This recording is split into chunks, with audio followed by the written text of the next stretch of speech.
Good morning. My name is Samantha Mirabal with Melco's application team, and we're doing our DesignShop Talk to see what questions you might have, see if we can get them answered for you. If you have questions while we're live, please type them in the chat. Don't send them to me privately. I won't see those. So type them in on the chat, and if you see me off looking to the side, I've got another monitor up that keeps where I can see the feed to try to keep track of questions as they come in. Let me quick check to make sure both platforms are up. That is YouTube, and there is Facebook. Am I muted? Yeah.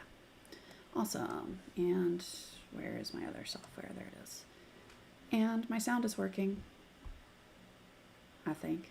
All right. Well, if it's not, let me know. All right. So I'm going to go ahead and jump in with questions that were sent in ahead of time, and we'll kind of pop around from there. Let's see.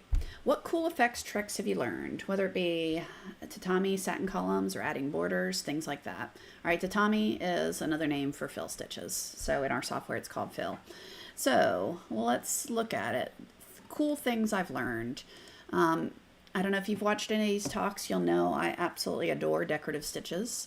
And what's cool about them is I can apply them in all kinds of fun ways, right?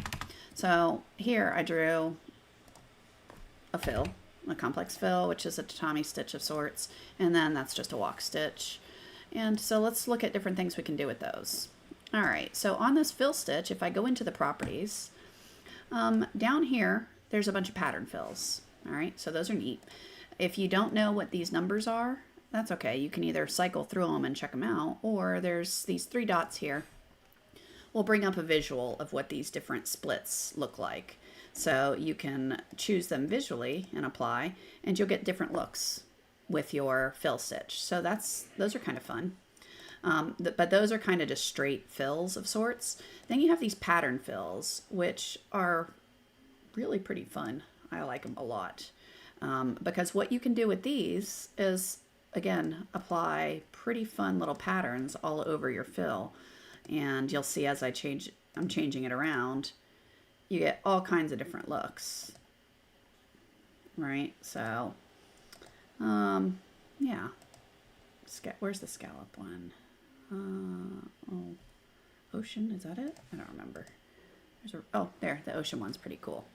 So you can see all these different patterns. And again, if you don't know what they are, that's okay. You can go into this 3-dot thing and go look at them and see there's all kinds of different fills that you can apply to things. Okay. Now, what's also cool about these is you can create your own, right? So, let's see. If I change the stitch type to decorative, and then I could change this to, where's my horsey? Did I not put it in this version of the software? FGH, horse, apply. Okay, this is too small of a fill for it to work cleanly, but I show it to you anyway. So if I go into the properties there, it's a little bit jumbled, which is okay. Let's make that 100. And there we go. Now it looks way better, right? So again, I can take that fill and take a decorative that you created and turn it into a patterned fill. So that works for all of these things. They've got, really neat effects. So what can you use these for? You can use these for decorative trapunto type things. So trapunto is kind of like a reverse sewing. So if you've ever seen a monogram on a towel, right? And the monogram, the letter is not actually sewn. Everything around it is sewn so that the fuzz sticks up. Okay, so how would I create that? Well, if I put, all right, let's put a letter on this and I'll do a subtraction. Oh, I want a letter. I'm just trying to get something I could subtract. Not that I'm going to sew this. All right, so if I take the shape I want to subtract from, take the letter, I'm going to right click on that subtract elements and make the overlap 0 and say okay and subtract them. Now I can delete my letter and you'll see I have a hole in the shape of an M there. Okay, so then you can play with all different kind of patterns through here. The spin is kind of fun to get different effects. Ooh, I like that one. Okay, so the decoratives are so versatile, which is why I'm always like, ooh, they're so cool. Let's do everything with decoratives. And creating your own is also fun. So on a walk, so I did that on a fill. All right, so that's playing with patterns and fills. You can also create your own patterned fills. So, you know, you saw those scallops and other things. You can create your own there as well. So on here, I can tell it to be a decorative. And again, I can do all sorts of different patterns and things. Bows. You can create all your other ones. Okay. So it's just a matter of what can you think of? How do you want to use it? What is your repeating pattern? The rope, I really like the rope one. So that one's also fun. Rope. FG. Rope. There. So that one's a really pretty one. So you can do like faux rope type looks. That's fun around patches and things. So another one you said, what about borders? Well, if I take this shape, so this is a fill, and I'm going to hold my shift key down. So this is a trick, right? So hold my shift and click on the single line. It added borders around there. I've got too many points here, so I got to clean it up a little, but that's all right. I can go zoom in on that and get rid of some of the extra points, which is causing that weirdness. There we go. Delete it. I'll move that one down, and then I'm just going to straighten that. There, I fixed it. Okay, and again, there's too many points in this, so I can clean that up. I probably should have done that cleanup before I actually created this, but you know.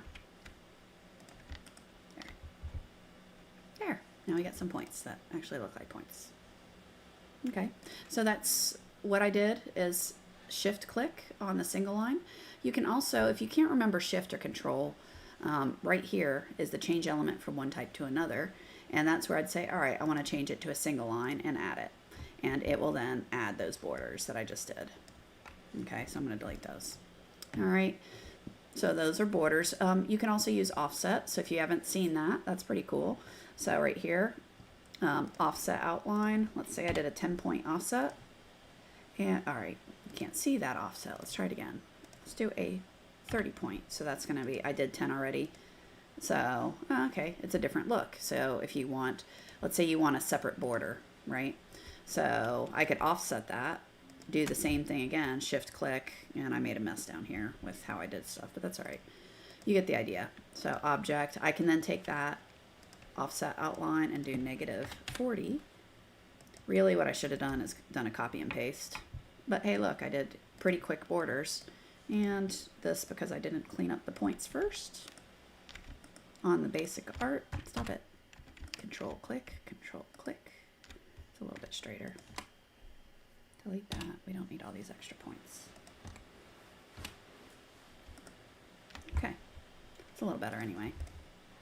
Okay. So you can do a lot of things. So we looked at patterned fills, we looked at decorative fills, you did offsets. Offsets are really cool for creating kind of concentric shapes. What else do we have? If you haven't done the shadow feature with text, so there's a drop shadow, which is kind of fun. So object shadow, and that'll do a drop shadow effect. So again, that's kind of fun. But I think overall my favorite is the versatility and how very different you can use all the decoratives. Okay, so whether it's doing it on fills, doing it on lines, it can add so much texture to what you're doing. It's cool. What was the original question? Now that I've run my mouth. Cool effects. Satin columns. Oh, satin columns. I'll show you a few things on satin columns that are kind of fun. Let's see. So I got a column. All right, and let's make that bigger. So I got a satin column. Let's say I want to make this look more like fur or like grass. Okay, so I can go into the properties and go into effects, turn on enable random edge. Of course, I picked the wrong edge, left. And I can get a random edge on there. So that's kind of cool. And again, with that random edge, you can go into the effects and change different things there. You can have it go off of both sides. So if you're trying to add detail on things and you want to blur the edges or you don't need a hard line, that's kind of fun. Yeah, let's see. So those are all pretty cool effects you can do. And of course I hit cancel instead of accept, so you know. All right, so those are tricks, learning all the, oh, let me show you this one. Sorry, just trying to think of things. So if I add a point in the middle of the square and I drag that point, it's not a perfect circle, right? It's not a perfect arch. I can make it one by dragging these around, but that's eyeballing it, right? So I'm guessing that I did it right. If you're like me and you don't like guessing, you can add a point, hold the control key down and drag it, and look, now you get a perfect arch between the 2 points. See that? So that is wireframe editing. So in your manual, if you go into the question mark thingy here and search for wireframe, stop, where is it? Wireframe editing, where is it? Edit.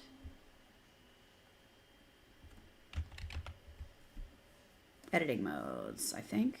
No, yeah, right here. So wireframe editing commands. This page and this page show you lots of really time-saving techniques on how to work with wireframes. So be sure to check those out. When I was getting started, I printed these 2 pages out just so I kept them handy until I got the hang of it. Because these, you know, shift click, control click, all those things, changing points, you know, I can change that to a straight point or a curve point just by shift click. If I want this line to go from a curve to a straight, well, I could point these things at each other. That's kind of annoying. Or I could shift right click, and now those are perfect lines, you know, and it got rid of the curve without me having to mess with it.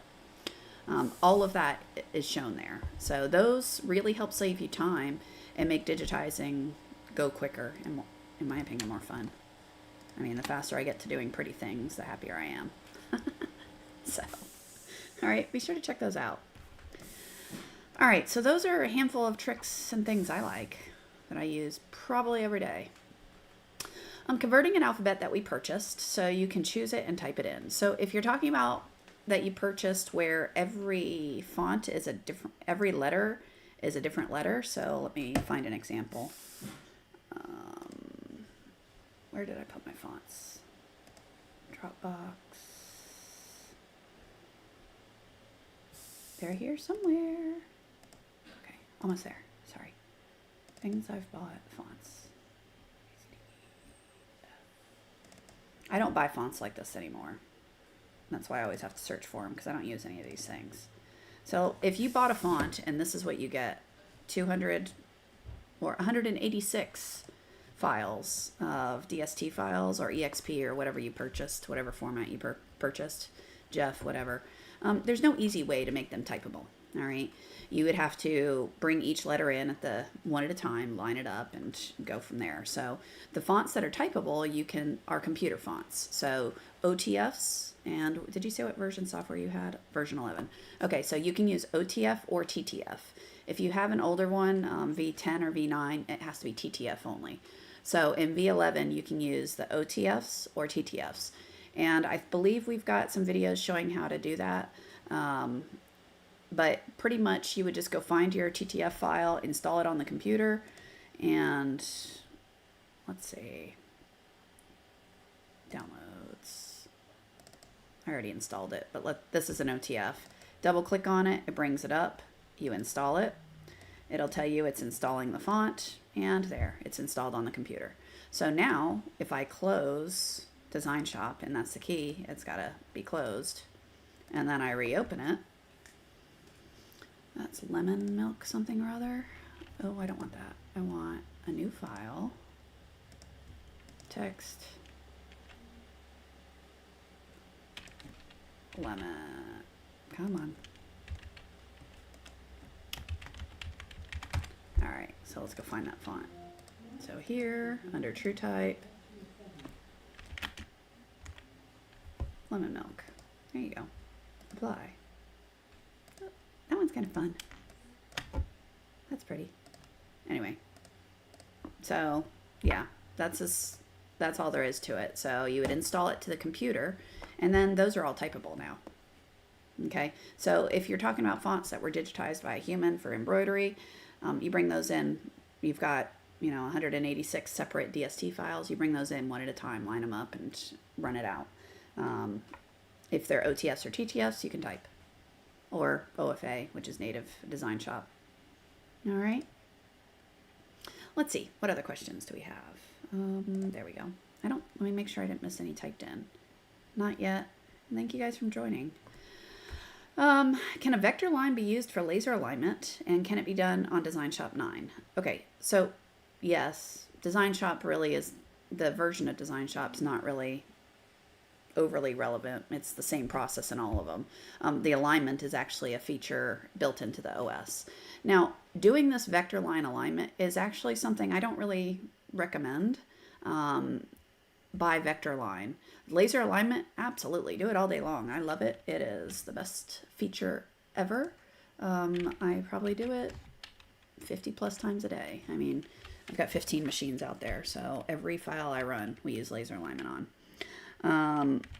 If you go to the service site, and I'm just going to go pull up a manual because this is the easiest way for me to show you where you guys can find this. If you go under the OS, current advanced interface, and this is on all of them. Let's see. It's down here somewhere. Laser alignment. Okay, so all the laser alignment commands, it's basically you pick 2 points, tell it to rotate and align, it'll do it. There's a bunch of different ways to do it. It just rotates and aligns your design. Happy to go. Now, if you use the feature with the red line, it actually scales your design and changes the file, changing the size, which is why I don't recommend doing it. If all you're wanting to do is to rotate and align something, you don't want the design size to change. Why is the scaling kind of cool? Well, when you're doing stuff like this, where you've got a print media, mixed medias, particularly print medias, when you heat press it, tend to shrink a little bit. So if it shrinks and then you put an embroidery file designed for pre-shrink, it's not going to line up very well, right? So having that scale feature allows it to compensate for the fact that the art might move. Can you do it? Yes. And is it helpful? Absolutely. But keep in mind, using that laser line or using the red line in your DesignShop file makes the design size change, which is why I don't suggest using it. Okay, but the alignment process is the same. The only real requirements are when you put the line in the file. So if I go to a file and I come over here and I get my vector line and I draw it. All right, so if you look at the manual, you just have to set the properties to this. So the brush has to be red. It's got to be actual red, not a color you select, random red you decide to pick. And then no pen, and then it has to have a width of 0, which it's going to make it disappear on the screen. So you've got to keep idea of where it is. So brush, red, this, no color. It's not on the screen. It is there. Okay. So if I add width and I add that, you can see where it is. But for it to work, this has to be there and that has to be 0. Okay. But it's in the file. You'd use 0.1, 0.2, align and go. Yeah. So, but use this all day long, every day. The design registration, it was a game changer for not having to hoop things perfectly straight or making sure a design is perfectly straight over a pocket. You can use the corners of the pocket. It'll rotate and align your design perfectly there. If you're doing multiple hoopings and let's say you've got to sew this and then you want to continue a design, down a banner or something like that, laser alignment, I don't really need it scaling. I just need to align it so that it stitches in the correct place. So using this is kind of a game changer. And I'll be honest, if you're just learning to use it, there are a lot of different ways. I suggest starting with this one. The commands, while it may not make sense, this is just how it is done. Laser left, laser bullseye. Those are the 3 sequence. 0.1, 0.2, and then laser bullseye. it will rotate and center it along there. Okay, you can left justify, you can right justify, you can flip things upside down, dance on your head, all those sorts of things. But this is really easy to understand. Rotate and center, hey, I got that. So until you get the hang of it. All right. Natalie pointed out that laser alignment is one of the best things that she teaches because it's just a game changer. All right. How do I do a primer stitch for towels? This term is trademarked, so anyway, now you know. All right, let's say I want to do a primer stitch behind this. All right, so I can go Object, Generate, Basting Primer, go to Primer Stitch, and you set whatever border you want, and poof, there it is. So you would make that the color of your towel, of your stocking, of whatever your beanie. So if you're going to sew on a beanie, you would make that the color of the material. So it's not an eyesore. I mean, I guess if you like the look of, if you want this sort of look, let me make this black. There. So, I mean, if you want that to stand out, that's cool, but you probably want something closer to being, black on black. Okay. Yeah, I'll do the primer stitch again. Let me close. No. All right. So primer stitching. Okay. So I've got some text. That's cool. Object, generate, basting, or primer stitch. That really should be or, but too many words. So if I want a basting stitch, I leave it there. If I want it to be the primer stitch, I put it there. Now the offset, that's how far away do you want that primer stitch to stick out. 50 points is the default. If you want it closer, make that number smaller. You want that further away, so you need more sewing further away, you make it larger. The stitch length, that's from needle penetration as it's going back and forth doing the primer, how close they are. So that's, I usually just leave that alone. Density, now that's something you can modify, right? So let's say you want a really open primer stitch, which I don't know why you'd want, but I can set that to 50, right? That's the density between these rows. That's the spacing. If I wanted to change that, I could go into the properties and go, all right, make that 30. Notice the grid is smaller. So the density is that grid spacing, if you will, that it's creating. The smaller it gets, the tighter, the more dense, the more stitching, the more everything, okay? So, there. All right. That help? All right, so, all right, what if you don't have the primer stitch?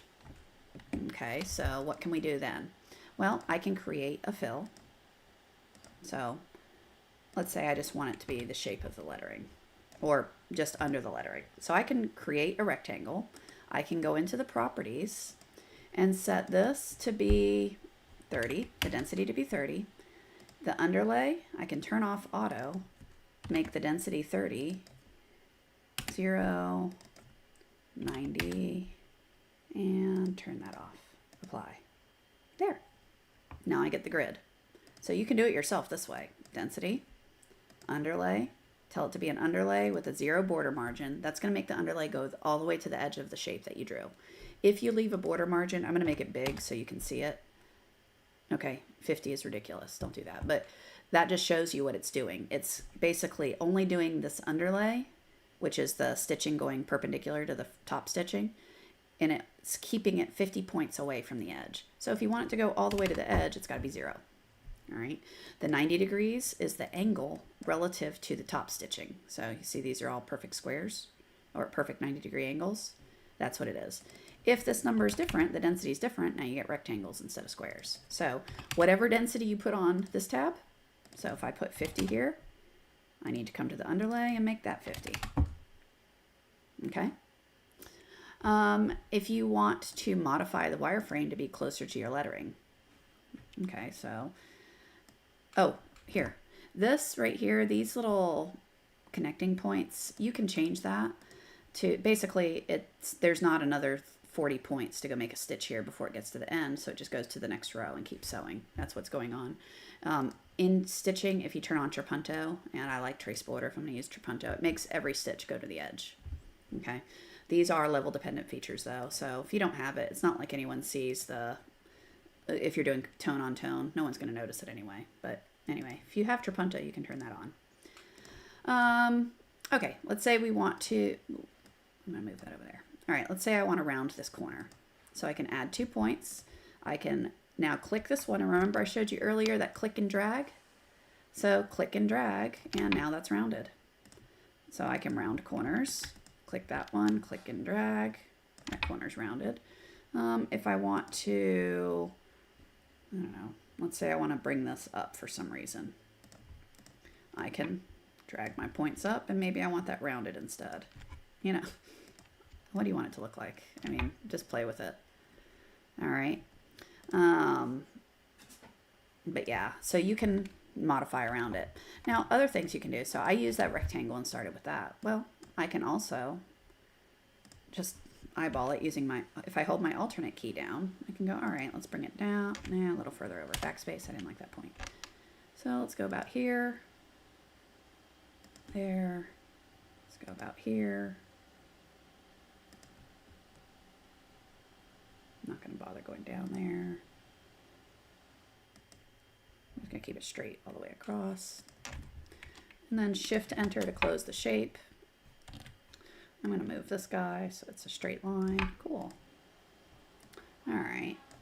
So at this point, again, I can give it the stitch direction and then, of course, go back in and do that same thing. So these are all different ways that it's more clicking, right? So this took me more work to create a primer stitch than just using the primer feature, but you know, I'm a big fan of working with what you got until you can get new features.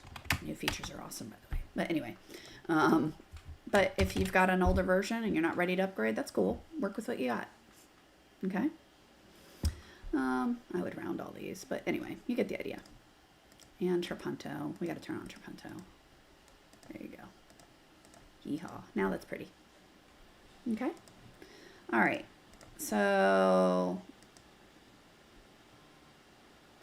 what other questions so far? Oh, I'll show you one other way. So if you've got a higher level but you don't have primer, here's another way we can do this. So I can copy and paste this thing. Operations, convert to vector. Take that vector, object. Oh, come on. Operations. I'm going to have to do it one element at a time. That's annoying. Can I do it that way? Operations. There we go. Offset outline. And let's say offset by 50. Okay. Cool. Now let's do this guy here. There's a trim in the middle, which is why I didn't like it. There we go. Operations, offset outline. We're going to do 50 and say okay. Now I'm going to select all of these and merge them together using that merge button right there. And then I don't want holes in there, so I'm going to delete the holes. I don't want these holes. Oops, undo. I got delete happy there. Okay, so what did this just do for me? Well, I can, again, I don't want that hole. I'm deleting it. There. And we don't need super sharp points like this. I guess we could have left it, but I don't like those sort of things. There we go. Okay, so now I've got a vector shape that traces it. So if you don't have that, then you can create your own. Cool, and then do the same thing we just did.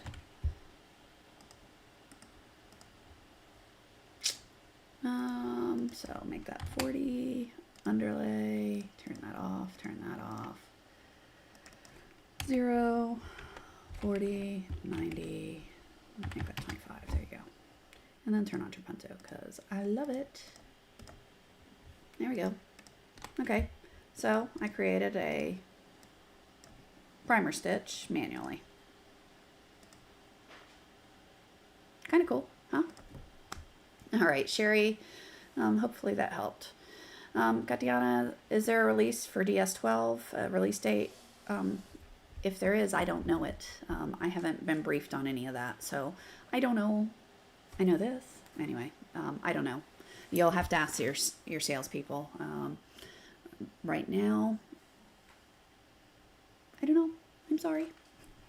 All right, let's see. What other questions do we have? All right, so that's a bunch of different ways you can use the primer stitch. And like I said, it's super cool. If you The feature is pretty awesome. So object, generate basting primer, poof. So, you know, you can do it manually, absolutely. It's just more clicking. Okay. What other questions? All right. How to split an element shape or add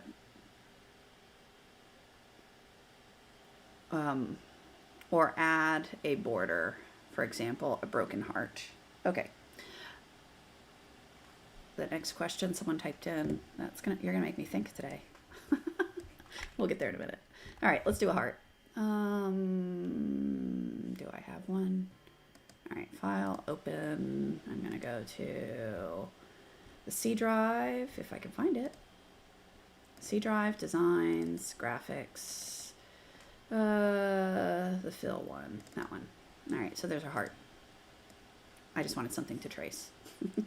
So I'm gonna do a fill, and I'm going to trace this thing loosely because I'm gonna go way too fast. All right, so it's left clicks and right clicks if you haven't digitized. Left clicks are straight points, right clicks, oops, I want it, stop it, there. All right, so I've got a heart drawn. I add a, there. So I've got a heart. Now, if you want to break it apart, there's multiple ways to do it. So let's say we just want to split it in half. I can select 2 points. Let's zoom out a little bit so we got both points. So I got a point and a point. I can select them both. So how do you select them both? Click on one, hold the control key down, click on the other. Now I have 2 points selected. I can hold this guy down and there's split element at selected points. All right, well, that's one way to do it. Let's say I want to rotate it out from the bottom point there. All right, so that's one look. It's not too interesting to me. So let's see, how do we make it look like a broken heart?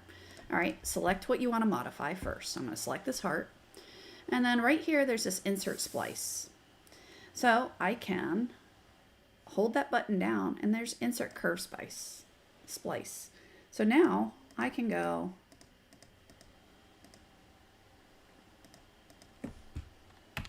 draw a broken line. Okay, cancel that or get out of it. So now I've got it looking like a broken heart, but that's just a splice line. It's still one element. If you want to, let's say I want this half to be red, that half to be white. Okay, well, you can go object, break object. Okay, and now that splits it down the splice line. So now I've got this set where I can have it different colors. It's broken, it was the same shape. That's kind of fun. All right. Is the remove overlap or create hole a software level feature? Create hole, I believe, is in everything. So if I select this and I go insert hole and I draw a hole, I can draw holes, right? So I can come over here and draw a hole in that one. Let's make it a circle this time. All right, so I can draw weird looking eyeballs in that, okay? I believe the subtract is level dependent. So if I made these overlap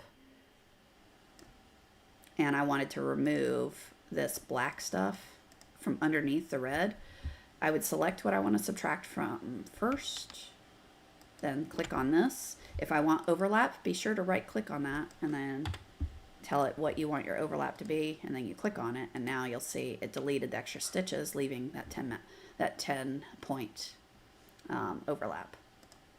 Okay. I know there's a question up on the chat I'm going to go back to. Let me make sure I covered this one since I was talking about it. Split, we did that. Add a border, I did that when I was doing the effects up here, so we're cool. All right, so this is the one that was going to make me think.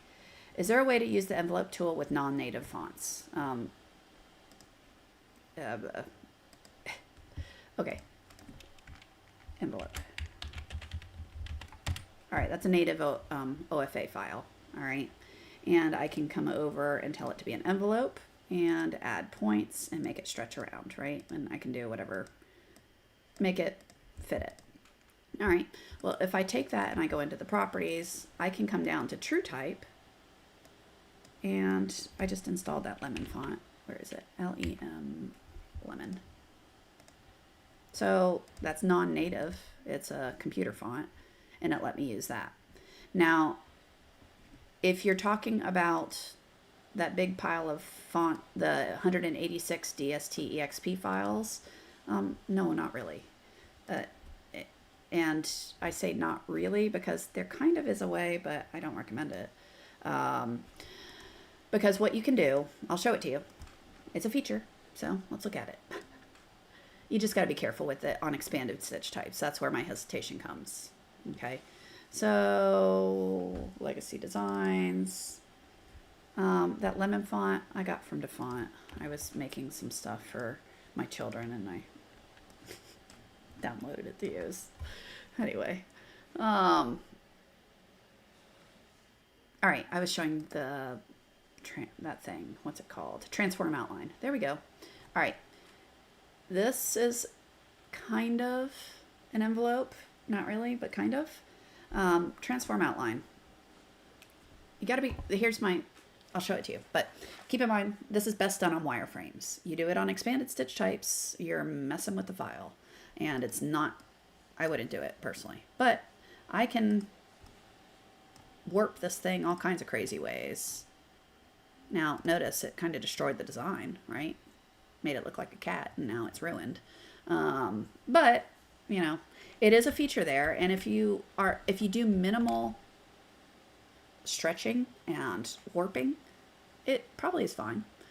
If you have an OFM file or a native wireframe, so if you're not doing what I did here, which is from an expanded file, if you actually go use a real file, oh, that's an expanded, I'm sorry. Let me go open the actual one day. So this one is not. So I can do that same thing, transform outline. Ugh. Object, transform outline, add a point, move the point, and as it warps the design, it's going to recalculate the stitches of how they go, right? So you can come through here and kind of create one, and it'll warp it around.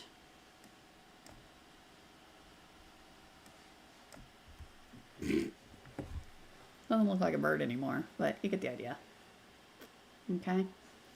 So, but this one will sew better because it's wireframe based. It's recalculating the stitches. It's, you know, taking that all into consideration. Whereas if you're messing with an expanded stitch type, there's no math there. It's just, it literally, you can see it here. It's just coordinates of where stitches go. All right. So there's nothing saying it doesn't really matter where these stitches go. Keep the density and the stitch length at this. That's what the OFMs are doing. It says, no matter what you do to the wireframe, the properties stay the same. Here, these holes, I'm just shifting the holes around of where it's mixed stitches. All right, that's overly simplistic, but it's a kind of the general idea. Okay, what else do we have? All right, did I cover that? So, Marcy, that was to your question, envelope tool with non-native fonts. If it's OTF and TTF, yes. If it's that 186 DST, EXP, JEF files, use caution, extreme caution, okay? In the lettering program from Melco, are there more fonts available than in V11? Lettering is a version of V11, so that one just confuses me. So if you come down here and well, you can't see this, but I can. Product levels, it's just a level. I'm using professional lettering. The lettering version has the same number of fonts that I have here. Okay, so lettering just doesn't have any of the digitizing features. It's just type and go. All right, so all that create your own stuff, do the borders and whatnot, that's all in the higher level versions. But yeah, lettering is all the soft. It's just a level of DesignShop. It's not a separate program. Okay, Marcy. Let's see what else. Scanning through the questions, make sure I didn't miss something while I was running my mouth. Okay. Oh, another one that's going to make me think. Okay, separate words horizontally or vertically to make half of letters 2 different colors. All right, let's close this because I don't want that. I don't want that. No. No. I could have done it with that one. Just closing all this excess stuff, because next thing you know, I'll not be able to find anything. All right. Split. Colors. Okay. So let's say we have this, and I want to do multiple colors. All right. So I know this isn't exactly what you asked, but let me just show it to you, just so others who haven't seen it.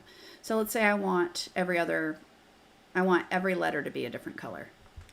Well, when I select the text, you notice there's these black X's on them. I can click on one of those, and now that letter is selected, I can make it a different color. Okay, so I can make all of this be different colors just by,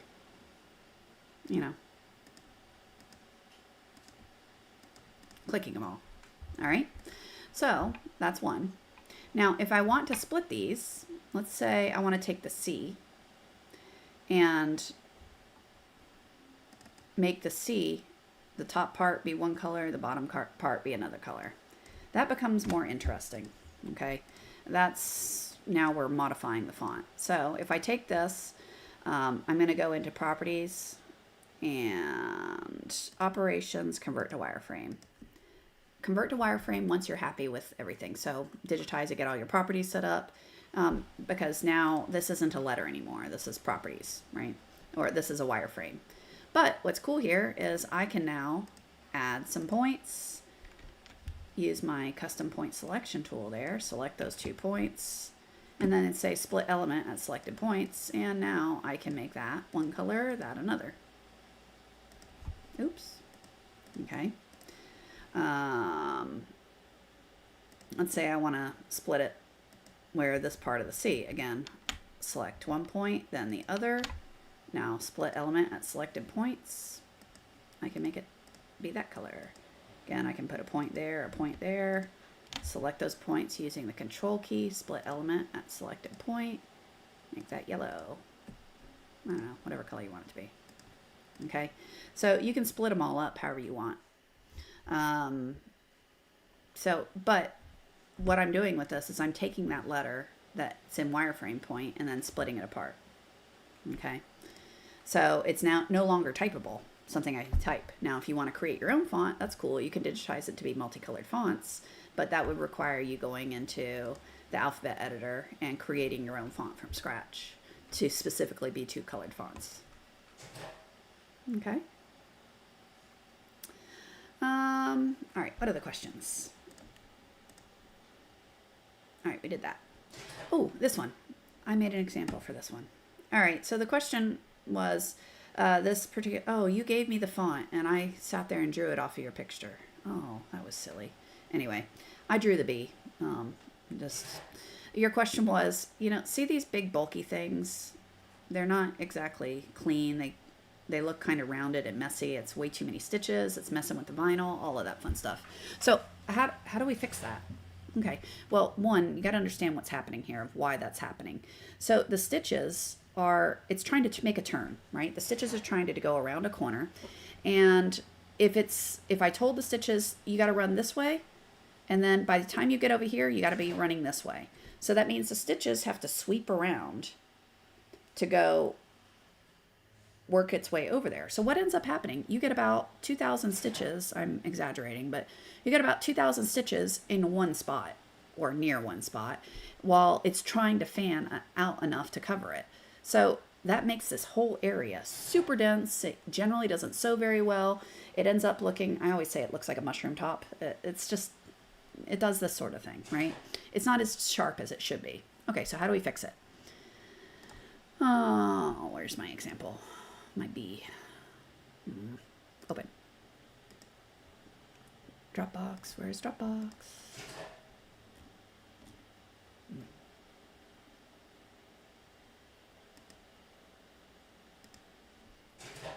All right, that's too hard. I'm gonna come over here where I can actually find stuff quicker, because my Dropbox is not popping up. There it is. All right, Dropbox, Milko. Sorry, I have way too many files. And of course I put them all in random spots. Okay, so here's the bee I drew. All right. Okay, so this one is going to have the same problem that you had. All right, so just for reference, what I did is I drew a bee, and then I did shift, click on that, made it wider, and created these borders. All right, so notice it's doing the same thing. It's sweeping around these corners, and that's going to leave a lot of stitching in this area. Now, the software tries to help you out by doing what's called short stitching. So you see here, it's making a stitch short and then long, short and long. It's trying to help save you from yourself by getting all those stitches away from being in the same hole over and over and over and over again. But it's still a lot of thread in a tiny little area. All right, so we don't like it. We want it better. So we go into the properties, go to corners, turn these things on. And poof, isn't she pretty? Oh, someone asked about a triangle. I missed that question. Let me go scroll back up. Or was that not typed in? Yeah, all right, Sherry, I'll come back to that one. I just realized I forgot that one. All right, so this will get you nice little corners. Okay, and that will reduce that bulk, because rather than all those stitches coming back to this one point, now it comes up and then goes back down. It reduces the bulk. It gives you nice sharp corners, that sort of thing. If you don't have the corner feature, what do? You digitize it by hand. So I did, when I used to teach the private classes that Melco used to offer a long time ago, they had webinars, it's been years now, that were all, you called in to a special number and had me sitting here teaching them. I had an example, so let me go find it real quick. Class file, nope. Digitizing, nope. Columns. There it is.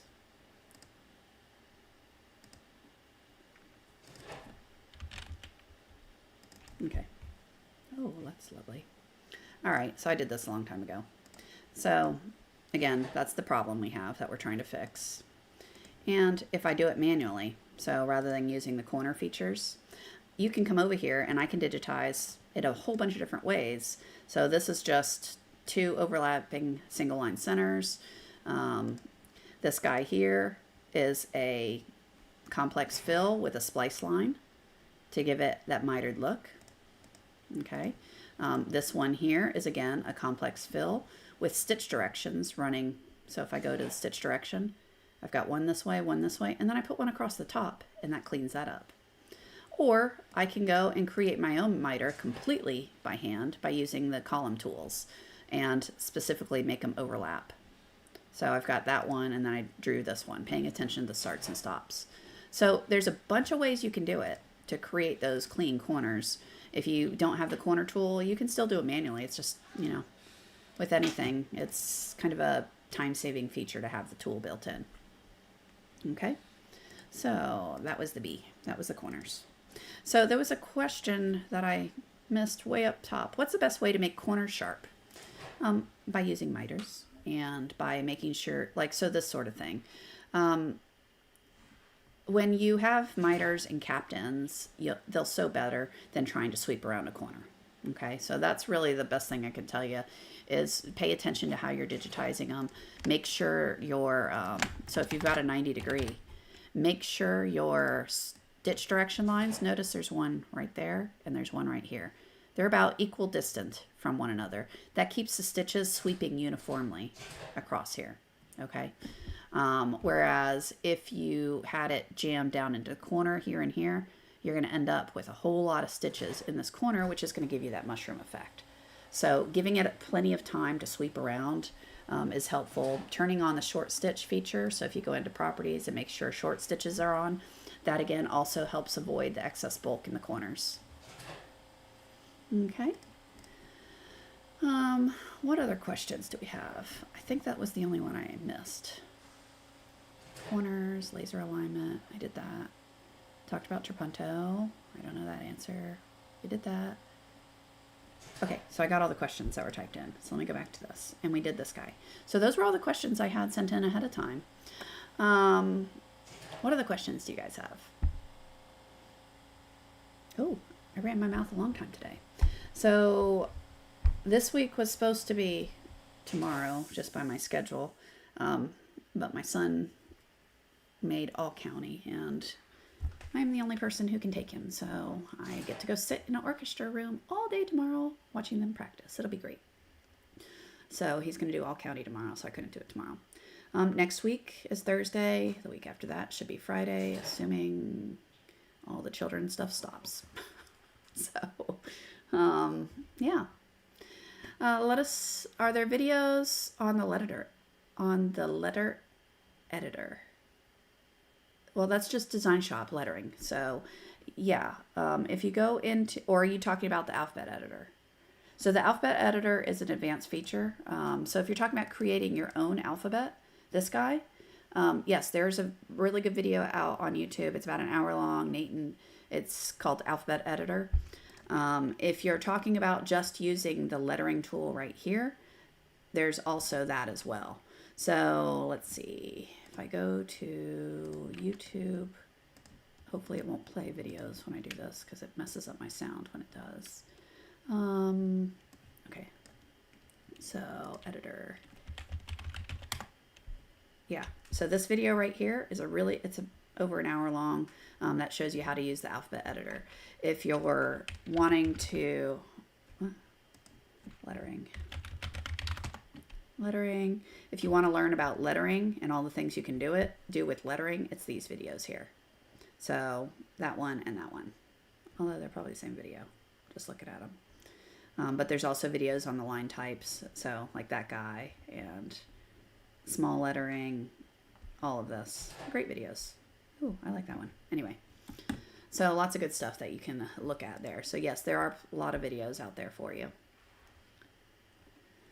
But the alphabet editor, I believe, is a professional level tool.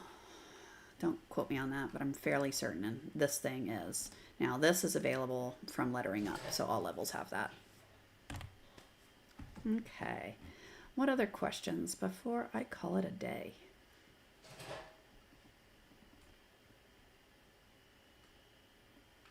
Anything else? All right, well, I will be back next week.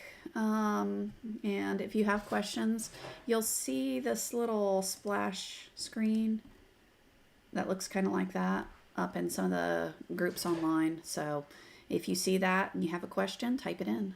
I will get them and add them to the list. But yeah, every week, usually a day or two before the live, I'll put up a little picture asking for questions. So write them down, get them asked, and see what we can do for you. All right. Well, I hope that everyone had fun at the trade show. I did not get a chance to go this year, but I heard it was lots of fun.